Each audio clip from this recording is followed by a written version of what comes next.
Alors, je m'appelle Swam Nathalie Amoudru. Je suis acupunctrice, j'ai une formation de base de naturopathie et une formation d'acupuncture. Euh, voilà. Et je reboot également. À Blenay. Depuis 22 ans. 22-23 ans.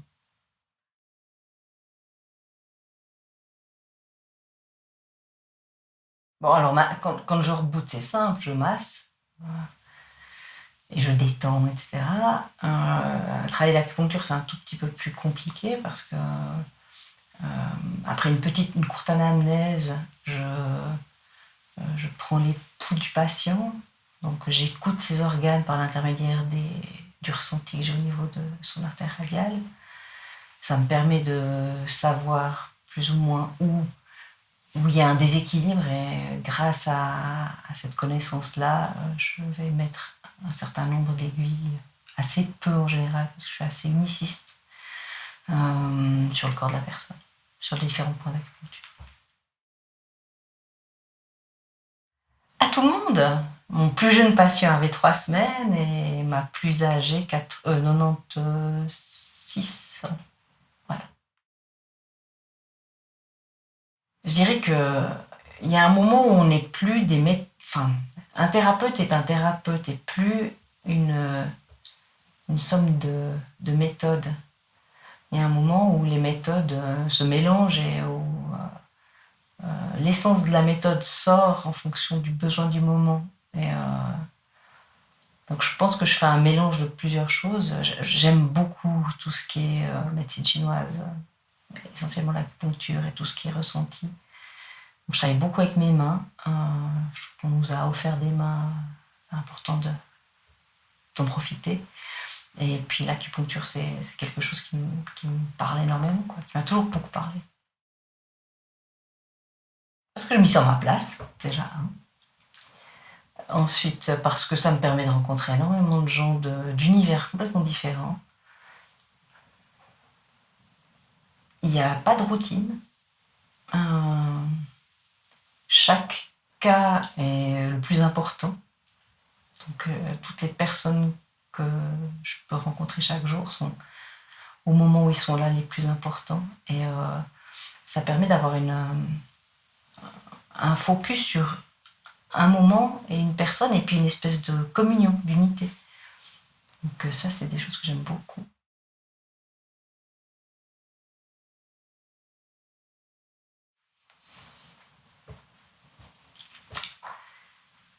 Mais j'aimerais qu'on s'embête pas à avoir des souvenirs. Hein.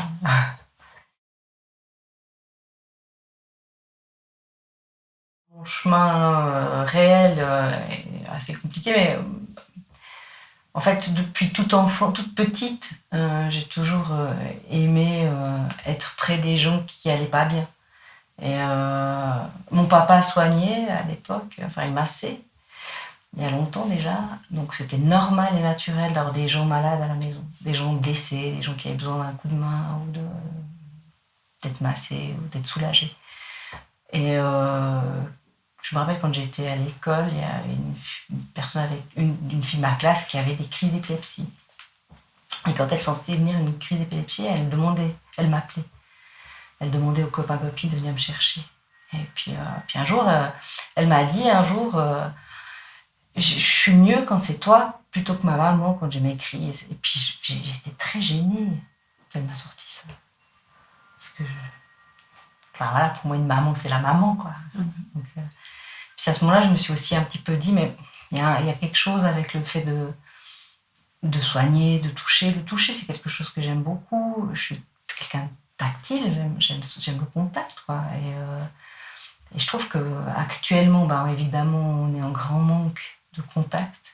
Et puis par le toucher, on peut faire énormément. On peut calmer, on peut avoir un contact avec un enfant autiste en arrivant à le toucher, amener une communication. Il y a énormément de choses qui peuvent se faire.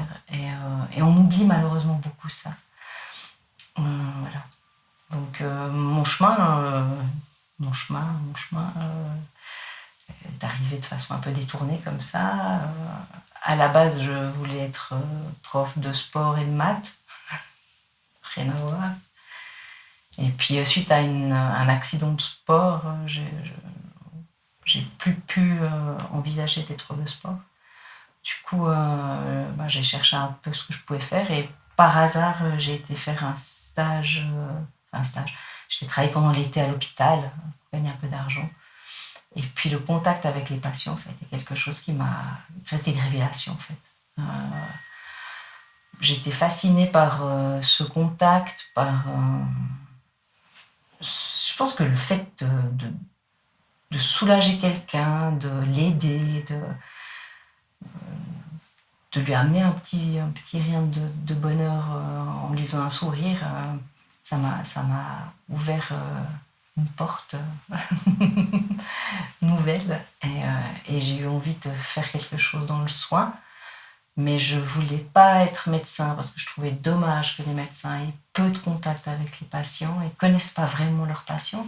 Je voulais pas être infirmière, je trouvais que l'infirmière, elle connaissait le patient, mais elle n'avait pas grand-chose à dire.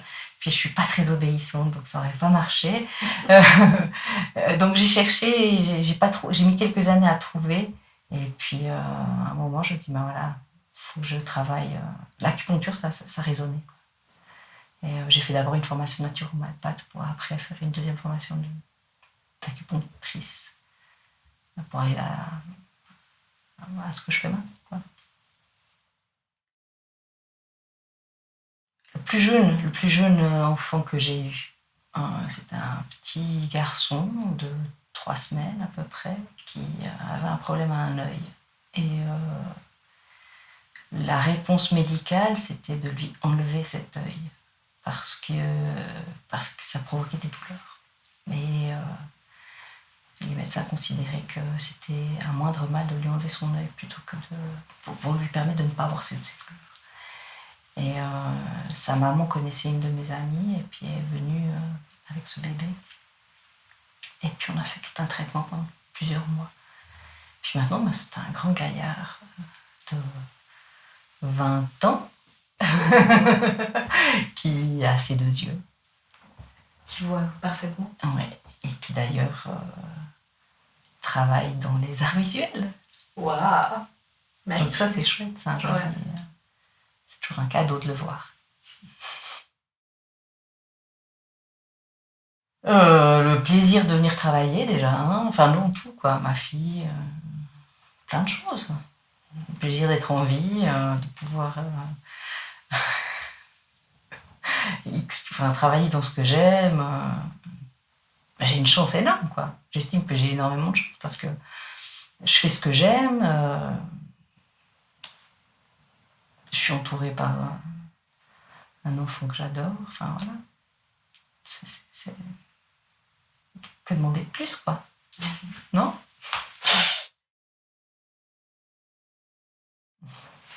Alors, j'ai pas de prétention d'amener quoi que ce soit au monde. Non. Si on pouvait aider le monde à avoir un peu plus de calme, je voudrais bien y participer, quoi.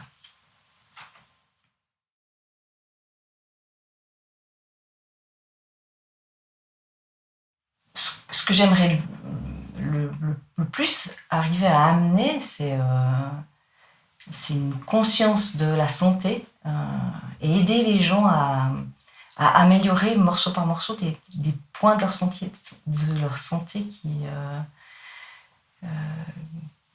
qui leur permettraient d'avoir une plus grande joie de vivre.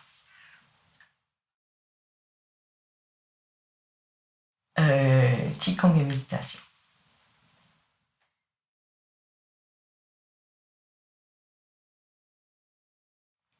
Alors mon tout premier ostéopathe que j'ai rencontré il y a plus de 25 ans, qui s'appelle Marc Buffret, qui travaille à Vevey.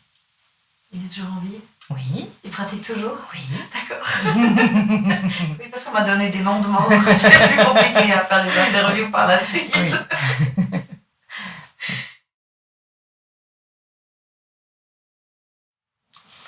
Mais aucune, je pense. Est-ce que tu as présenté tout ce que tu avais à présenter? J'ai beaucoup bafouillé, mais à part ça... Merci. Merci à toi. Mais merci à toi, je trouve. Merci Soham Nathalie pour ce dépassement de soi et cette confiance que tu m'as témoignée durant cette interview. Et à vous, fidèles enquêteurs, je vous dis à tout bientôt pour le prochain épisode.